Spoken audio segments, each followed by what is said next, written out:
তোমরা অনেকেই আমার কাছে জানতে চেয়েছো যে আমি শাড়ি কিভাবে পরি। সত্যি কথা বলতে আমি শাড়ি নিজে পরার চেয়ে অন্যকে পরাতে বেশি ভালোবাসি। আর তোমরা অনেকেই আছো হয়তো যারা আমার থেকে অনেক ভালো শাড়ি পরো। তো আজকের ভিডিওটা তোমাদের জন্য নয়। যারা শাড়ি পরতে পারো না এবং আমার কাছে রিকোয়েস্ট করেছো জানার জন্য, তাদের জন্য আজকের ভিডিওটা। প্রথমেই শাড়ির লেন্থটা বুঝে নিয়ে ডান দিক থেকে একদম রাউন্ড করে টাকিং করে নেবে।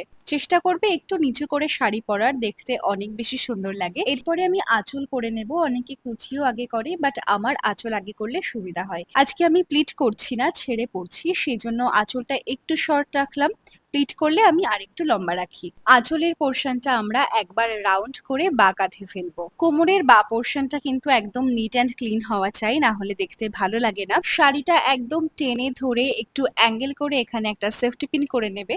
আর এই অংশটা টুইস্ট করে টাকিং করে নেবে। এখানে খুব ছোট ছোট কুচি পড়ে, এটা দেখতে বেশ ভালো লাগে। এবারে আমি কুচি করে নেব। সব কুচিগুলো এক সাইজে হবে, শুধুমাত্র আমি একদম ফার্স্ট কুচিটা একটু বড় রাখবো। এবারে পরপর কুচিগুলো সাজিয়ে নিয়ে যারা বিবাহিত তারা বরকে ডেকে নেবে, আর যারা অবিবাহিত তারা বাড়ির যে কোনো সদস্যকে ডেকে নেবে। কুচিগুলো এরকম সমান করে চেপে নিয়ে টাকিং করে দেবে। এবারে বাস আঁচলটা পিন করে নেব টাইট করে, আর আমার শাড়ি পরা একদম রেডি। প্লিজ কমেন্ট ডাউন ভিডিওটা কেমন লাগলো, আর যদি হেল্পফুল হয় তাহলে অবশ্যই লাইক করো and subscribe to my channel. By.